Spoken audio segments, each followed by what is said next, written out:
back, the German rider, and Quinziato has also been dropped out of the back. Quinziato dropped from the back of the peloton. Italy, though, with 4 or 5 riders up there, and I'm presuming that Nibali is one of them, maybe Viviani still. All the favourites are there. Australians, Gerrans and Matthews also well placed near the front. Tyler Farrar doing his best to stay out in front as long as he possibly can. Well, he'd like to take those cobbles first, but I don't think he's even going to get that privilege because they're bearing down behind him now. The Dutch on the right, he've worked so hard all day. Any sign of Ian Stannard? Has he got anything left to give? Dylan van Baarle still in there, and I think Tom Dumoulin is about 4th in line among the Dutch riders. Swift was still in there before as well, but no sign of him either. And you see the Dutch are just riding it like a full-on field sprint to get to this corner because they know it's all important, not necessarily to win, but not to lose. Germany trying to put themselves in a really good position. Australia as well, through the middle of the road in the white with the yellow and green bands around the chest. And the French coming through in the middle. Well, Italy gone a little bit early. They're decimated now all over the road as they turn onto the cobbles. Here we go for one final time with 4 kilometres to go. The front of the race, and now launching himself up the climb.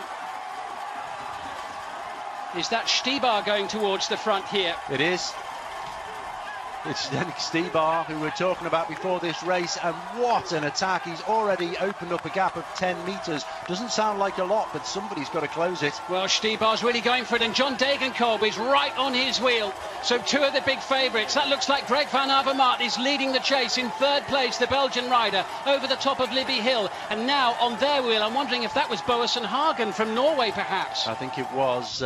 So as expected, this was the softening up. They really hurt everybody, put the hammer down, but it's right now that the attacks are going to matter. Going into that second cobble section is where these attacks are going to be made to stick. Well, it was interesting there that Degenkolb sensed that danger straight away. Stybar, a rider that he just could not afford to allow to escape at that point. But the Dutch still involved, and one of the Dutch riders attacking. This was the time to attack between the climbs.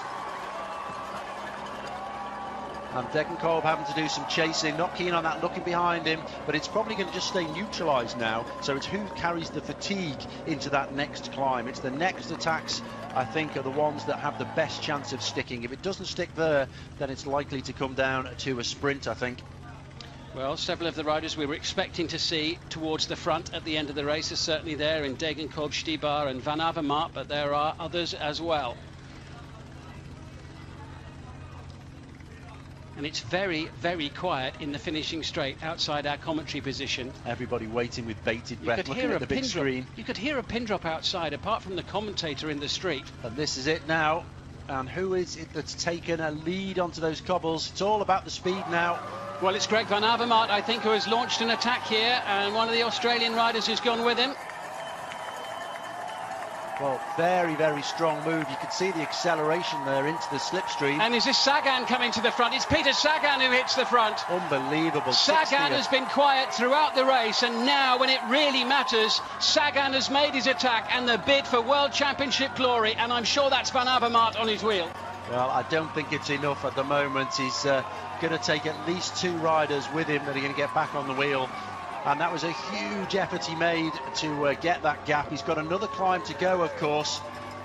Well, yet again, Sagan looks as though he's going to put himself in the right position to contest the finish, but can he make it count this time? He's trying to recover, doing everything he can here to get some oxygen around in circulation before he hits that final climb, and he's still got a gap here.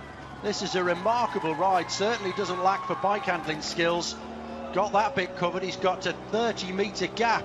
He isn't necessarily the person you'd expect to win in a lone move like this, but he's committed to it. Just to say, the other 2 riders who are chasing him, Greg van Avermaet from Belgium and Edvald Boasson Hagen of Norway. Those 3 red riders have broken away from the field here with just over 1.5 kilometres remaining, but Sagan is suddenly in the box seat.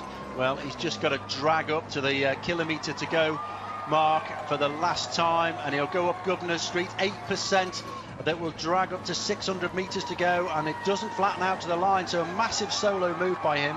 Well, it doesn't sound like much, does it? 1.4 kilometres to go to the finish, but it is still a long, long way. And the chase is on, but Sagan from Slovakia leads the way. Van Avermaet and Boasson Hagen behind him, but there are other riders as well. Those two are messing about, and that could be a real problem for them because they can't wait long, that's for sure. Sagan fully committed now. Will this be the time that at last he doesn't finish second? He takes the big one. A classy rider, so deserving, but it's still very much all to play for. It's cost him a huge amount to get himself into this position as he goes onto the kilometre to go flag. Well, we weren't sure with Peter Sagan what his form was because he only lasted for 8 stages of the Vuelta before he was knocked off his bike by a vehicle and couldn't continue in the race. Well, we've got our answer now. His form is pretty good. Is his form going to hold up, though, for the next 800 metres? Enough to deliver him the world title because they're all bearing down now, leading the chase, and when he turns left into the finishing straight, he will still have 680 metres to go. Greg Van Avermaet leads the chase. There are still plenty of others fighting hard for this gold medal. What has Sagan got left in the tank as he comes to the top of Grosvenor Street? Oh, you can see the pain etched on his face. What a finish we're going to have to this race.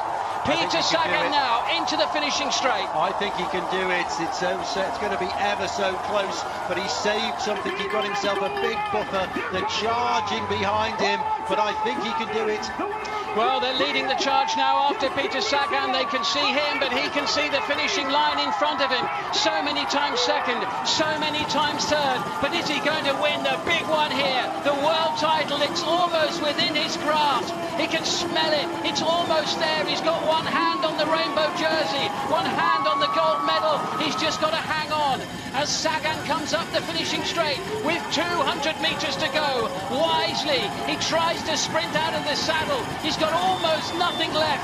The tank is almost empty, but I think he's done the job. He's done enough, and with 50 metres to go, he will have time to celebrate, and this will be a very popular victory in the world of cycling because one of the sport's great showmen has landed the world title. Peter Sagan from Slovakia is a world champion, and Michael Matthews from Australia takes second place on the line, and Sagan timed that effort to perfection. He left it late, but he timed it perfectly, and Sagan is the big winner. Well, what a ride. We didn't see him for the entire race, and so it was almost law of averages. He's been second so many times this year that it just had to work out for him. You can't be that close and that good, but committing himself that far out as well, absolutely delighted. Well, it was gutsy, and it will be extremely popular among many bike fans around the world. Do you not think, Chris? I think so. I mean, we've watched him. He's entertained us through the Tour de France, through many races this year. And it was such a surprise move for him to make so far out. And I thought he was going to have some company there, but he just distanced them on the descent, had the confidence to get down on his bike. Don't pedal, just make myself small and try and recover. And after an effort like that, a gargantuan effort from Sagan, this is where he launched his bid for victory on the penultimate climb, having hidden safely tucked away in the peloton throughout this long, tortuous day in the saddle. He was about 60th position the previous lap going up Libby Hill and fighting his way up, but he got himself positioned beautifully, accelerated onto Van Avermaet's wheel as they approached the cobbles, and as we've been talking about all week, he carried his speed onto the stones, and no one else can do anything until they get to the top. Gold medal then for Peter Sagan.